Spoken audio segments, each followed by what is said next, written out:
Okay, we are at the 12th Armored Memorial Museum in Abilene, Texas. It is October 5th, 2001, and we are here during the 55th annual reunion.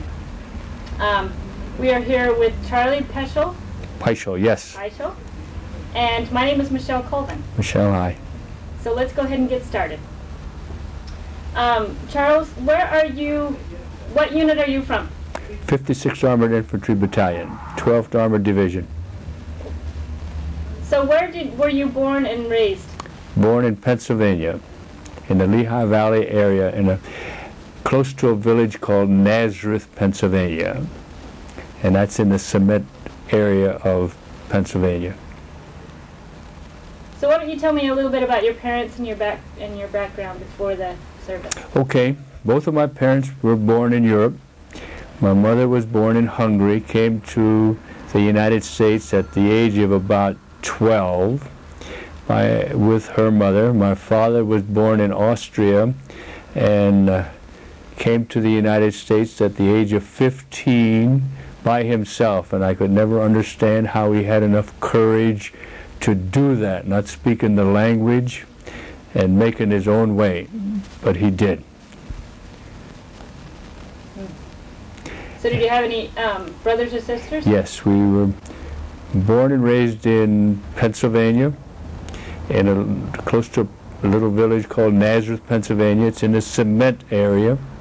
I was one of 7 kids, number 6, and had a very strong mother who ran the family, you know. But that's about all. So how did you enter into the Army? Were you drafted? Or? I was drafted. Yes, I was drafted. In fact, I went for a physical, and I'll never forget this because it was so new, the way you performed at this physical. You know, it was a different age than now.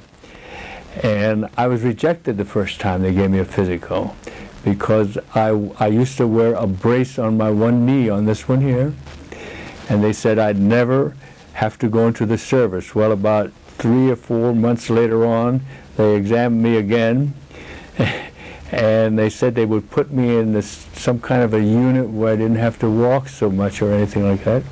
And of course I ended up in the infantry, which seemed kind of strange. But one day I decided the brace had to go, and I threw it away. And from then on I just kept going in the service.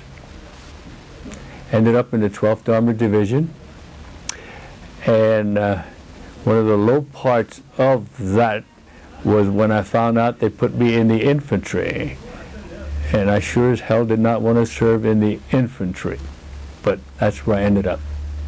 And I was very proud when I left there to be serving in the infantry because of the kind of people that I encountered all through my Army career. Brave young men, strong young men, and good people. Neat. So do you remember where you were at when Pearl Harbor was bombed? I lived in Nazareth, Pennsylvania at the time. I was not in the service at that time. And I think it was was it on a Sunday? I think so. Yes, it was, yeah. And as far as I was concerned, where was Pearl Harbor? I didn't know where Pearl Harbor was. And of course that was a changing time of our life, the way I look at it. And shortly after that, I was drafted. I didn't go voluntarily. I was drafted into the service, and like I said, I was rejected the first time. And about 4 months later on, something like that, I forget the time period, and about 4 months later on, I was again given a physical, and they put me in. And I'll never forget, the doctor said to me, well, we'll put you into something that you don't have to walk so much. And I ended up in the infantry, and I thought, well, there it is. And I was very fortunate that I ended up in the 56th Armored Infantry, and at that time it was called a regiment. and it was in the 12th Armored Division, Camp Campbell, Kentucky. And it was just a brand new camp, mud. Every place you looked, it was just mud, mud, and more mud. And we formed our company and battalions there. And in fact, that time, it was the 56th Armored Infantry Regiment. It was not a battalion, it was a regiment. And I was in H Company. Yes, see, a regiment is made up of more than just 3 companies. And it was changed from a regiment to 3 different battalions after we came off of maneuvers in Tennessee and ended up in Camp Barkley in Texas. And we trained there. And when we got to Camp Barkley, we met many new soldiers, and one of them is sitting right aside of me at this time, and they were young students who had been probably 1 year of college, ASTP, and I think the government found out they needed young people, and so the whole program was almost disbanded. And these young people had probably 1 year of college, or maybe a little more, and they were put into our infantry battalion, and I must say they were very unhappy to be in our infantry battalion. Am I right, Ron? Well, I guess being in the service, we had to accept what came. Yeah, okay, this is my friend Ron who ended up there with us. And we trained together and went overseas together and so forth. So what did you think of the ASTP program? Did you have an opportunity to be involved in it, or? No, I was not involved in it. They were much,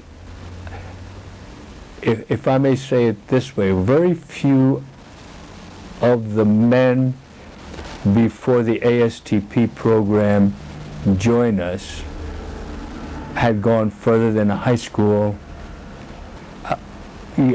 graduation and so forth. It was only after the ASTP, and it kind of put, if I may say this, it kind of put all the others a little on guard, because we knew their education was further advanced than the ones who were there and so forth. And it turned out better than we ever thought it would turn out.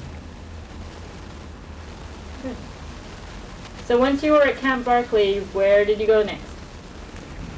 Camp Barkley? Well, we left for overseas. We had about I can't tell you the exact date, but we did a lot of training back there in the hills of Texas and so forth and so on. From there we went to New York, port of embarkation. Got on the ship Empress of Australia. Am I right, Ron? Yes. Empress of Australia, and it was just, oh my gosh, and I found out that it had just brought from Europe German prisoners of war, and the strange thing about it was they were brought over about 2,500 prisoners of war, and that was maximum they were permitted to put on the ship, except when we got on the ship, there were about 5,000 of us going to Europe. That's, and of course, the law, the war, or whatever laws it was there, that ship, they were not permitted to put more than 2,500 prisoners on to bring to New York. But when we got on it, they were able to really load it up. And we landed at Liverpool, England, took a train to Tidsworth. Am I right, Ron? Right. We went to Tidsworth, and of course, that was a strange experience for us to live in England, you know. And from there, we did more training, and I'm trying to think of the ship that took us to France, landed us over there. I don't know anymore. And from there, we went inland in France a little ways and prepared for combat. Do you remember who your captain was. Yes, Captain Beach. Did you And like yet- him? Or? Yes, Captain Beach was very fine, and he's a very fine man. He is now. He was a professional soldier. He stayed in, and I think Captain Beach ended up coming out as a brigadier general. He is now in an army hospital, and so forth. He not through injuries, but kind of not in too good of health. All right. So who else were some of your buddies while you were overseas? Oh boy, we had a lot of friends overseas. One of the finest young men that became he was our platoon sergeant, Delbert Darnell, and of course he was killed overseas, and there was others like that. And right now we're having our convention, and it's strange to see that so many years have taken place and that we recognize once in a while. In fact, a year or so ago, when I was at a convention, it was the strangest thing. I was walking down the hall and just making a turn, and there's a man coming in the other direction, and we hadn't seen each other for 50 years, you can say. And just that quick, we called each other by our first names. Yes, and it was so remarkable just to recognize someone after so many years. And we have a fine group of people at our convention. We have nice times. We have some sad times when we recall, and our women are there with us. They kind of keep us in tow. So tell me about your first experience in battle.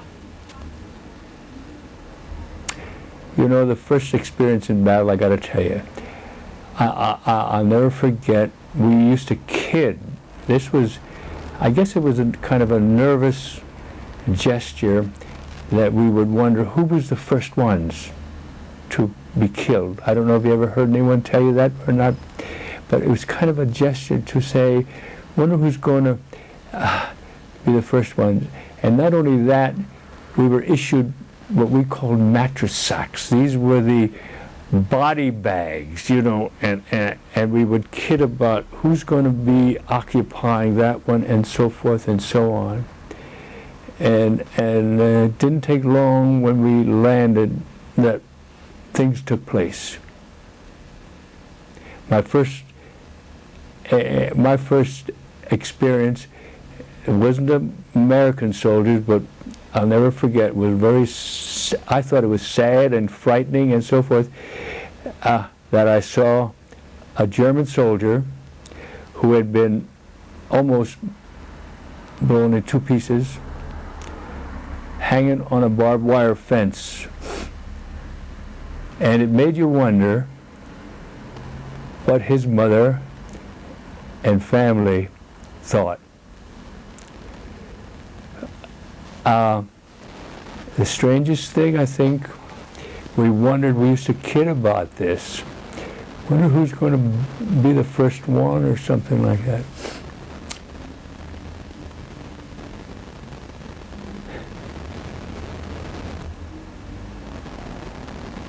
And the strangest thing, I can tell you the names of them because I was that close to them.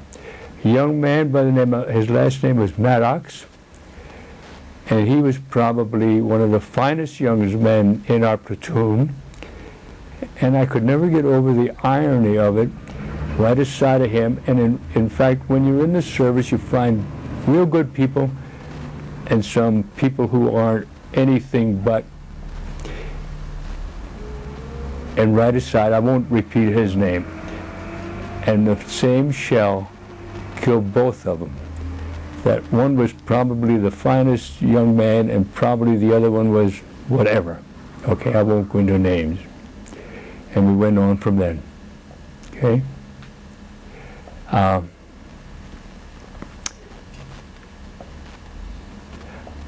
have my own ideas about war. I think much, much, much of all of that could have been avoided. We used to be, even I'll never forget going to the movies when all of this was taking place, and it showed pictures of the SS troops gathering up Jewish people, if I may go in that direction, say that. And we used to laugh at it and say, "Did you see that? Did you see that?" And we never gave it, we were very so-called, we were either innocent or dumb, whatever you want to call it, okay? But to leave something like that go on. Have anything else you want to question? Did you have any involvement with any of the concentration camps? Yes.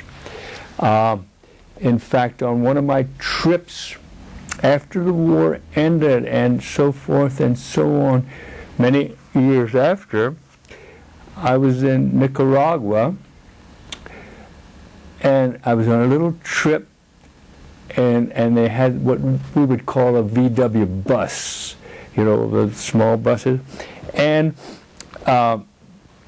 they had a driver plus 6 people, and there were 2 couples there, and I was alone, and there was a woman alone, and we traveled all day into different places with a VW, and when we got back to the city, because she was alone and I was alone, I asked her if I could take her out for dinner, and I had an experience with that almost shook me, because we started talking about many things, and we started talking about World War II and different things, and she was Jewish, and all of a sudden she said, "Let me show you something," and she lifted her arm, and there was her tattooed number.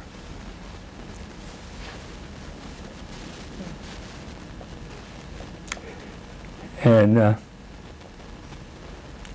okay, we can go on. You can ask some questions. What was your best experience over the war? Did you oversee? To survive.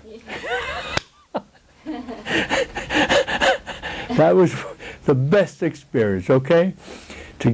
I had, for instance, when I sailed overseas, I think I was on the boat for 5 days, and I wasn't aware of this, but I had a son born. And he was almost 2 years old before I ever saw him. So that was my good experience, one of the best experiences, yes. Great. Did you ever have any involvement with any of the French civilians? Oh, I don't know if I did or not, you know. I didn't have any bad experience, or I would have remembered it. I think the French suffered in more ways than we Americans give them credit. I think we were almost sometimes anti-French, and I think that they were not prepared for war, and of course they surrendered quite easily, but they just weren't prepared for it. What was your experience in Heroldsheim?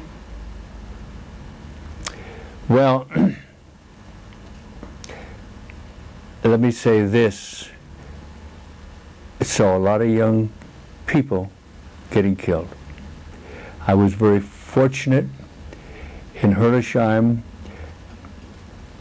I had a bullet hit my steel helmet here, and it came out up here. I had a rifle shot right out of my hands, and so forth. So I don't know who placed a golden charm on my shoulder or not, but I got through it, okay? We lost some good young people, and sometimes I think about it and I get kind of cross, because I don't think we were prepared for it. I don't think I don't think that we had the right information.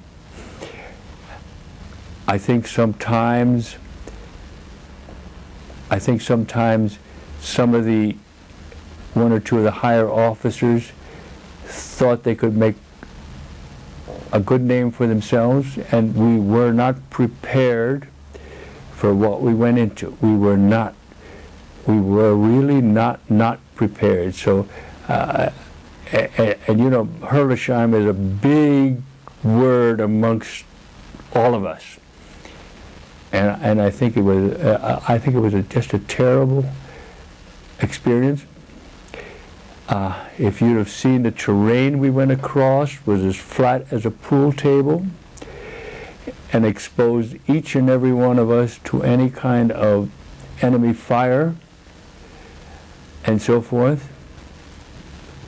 And it doesn't make me very happy to even think about it, because we lost some tremendously good young people. Do you remember where you were at when they announced that the war was over? Where was I at? Well, yes, in Göppingen, Germany, all the way in the southern part of in the Bavarian hillsides there and stuff like that. But you could almost, I'll use a term, you could almost smell that things were easing up. And we used to even joke about things, you know, and we could tell that we even joked about, well, I wonder who's going to be the last one or something like that. You know, even in, was it a nervous way of doing something? We don't know. I don't know. So did you have to serve with the Army of Occupation? Yes. And because I had been commissioned as a second lieutenant in combat, my points, was it points or something like that, were raised. If I had stayed an enlisted man, I could have gone home.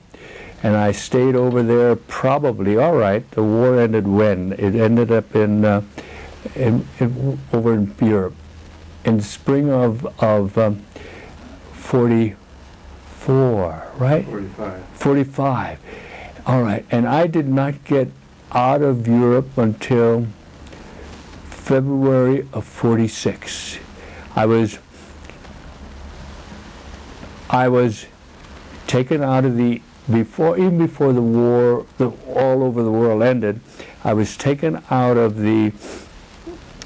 my company, and they were looking for infantry officers to go to the Pacific. And lo and behold, sure as hell, I was one of the lucky ones to be chosen to go to Pacific, you know. And I was in Marburg, Germany, and I'll never forget this.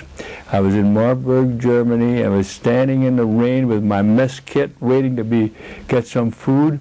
And all of a sudden, over the loudspeaker, there came an announcement that the Americans dropped an atomic bomb. And I thought, what in the hell's an atomic bomb? We didn't know what an atomic bomb was. And absolutely it was, and then we got more news about it, that it destroyed a whole city and so forth. And 3 days later on, of course, I think it was 3 days later on, something like that, when the other one was dropped, and that changed the whole complexion and armistice and so forth. And I had been all the way up into Marburg, Germany, which was a point of departure to go to the States and go home. And lo and behold, when the war ended, I had to go back into Germany. And I had to stay there until, I think it was March or April of 46, something like that. I have to look it up. So what were you in charge of?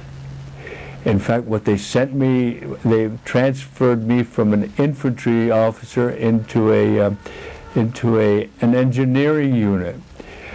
And then they sent us to a place near, oh wait, I'm trying to think of it. Not too far from, what was the city that was never touched. I'm trying to think of the city that was never touched by bombs over there in Germany. Cool. Heidelberg.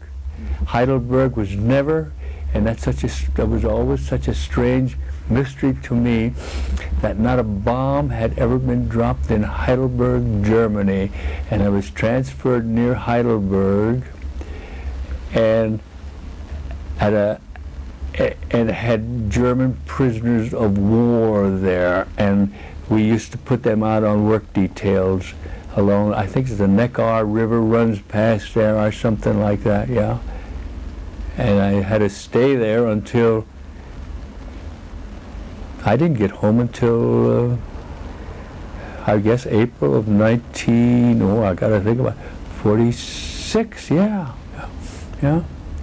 And waiting in Pennsylvania was a son almost 2 years old who I'd never seen, and so forth. So when did you marry? I married before, I married in 1945, I believe, 45. Mm-hmm. So you had other children besides the No, 3-year-old? we were only able to have one child, and in 1980 I lost my wife, and I have a son who is, how old? Chuck is now, 57, I believe. Yeah, something like that. Sure. So how did serving in the war change your life, or affect your life? I don't know. I guess it made me more aware of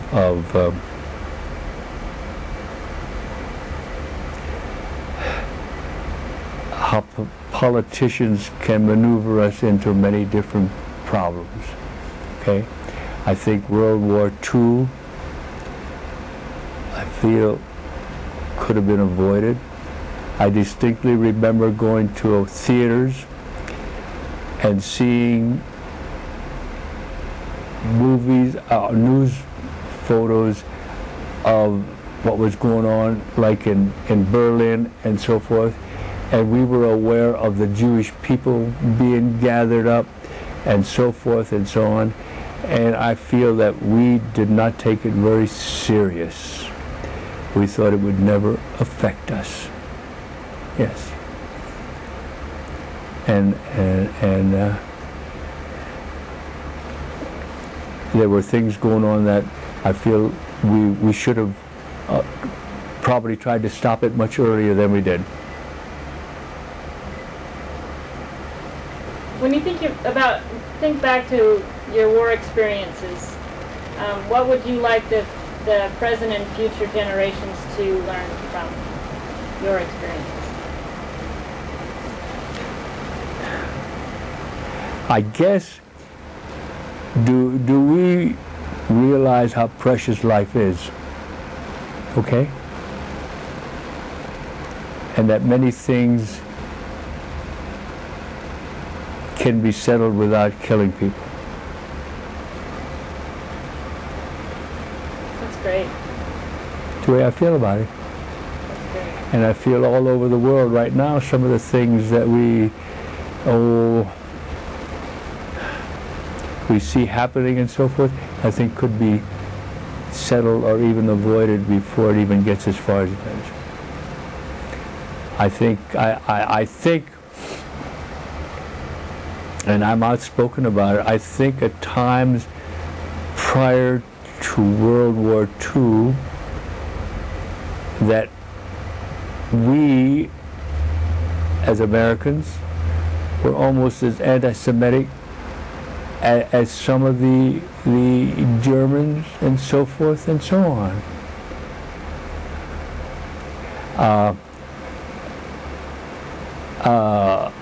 My parents both came from Europe, and we lived in a neighborhood where there were immigrants. And you know, many of the people who had come over as immigrants, I think were very for the things that were going on, very much in favor of much was going on. I don't think our churches took a strong enough view of it. I think, if I may say so, regardless of what people damn me to hell and back for saying it, I think our religious leaders did not take enough active part when the Jewish people were taken and so forth. Maybe I'm completely wrong. No, that's great. But that's my opinion. I feel our churches, we're a religious community, could have taken a much stronger part in it. Well, the Christian religions, yeah, if they go by what Christ said, I think that too. Well, maybe I shouldn't say what I say. Well, is there anything else that you would like to express to us today? Through it all, okay? I had the experience of being, working with, and so forth, some of the finest and the finest young men.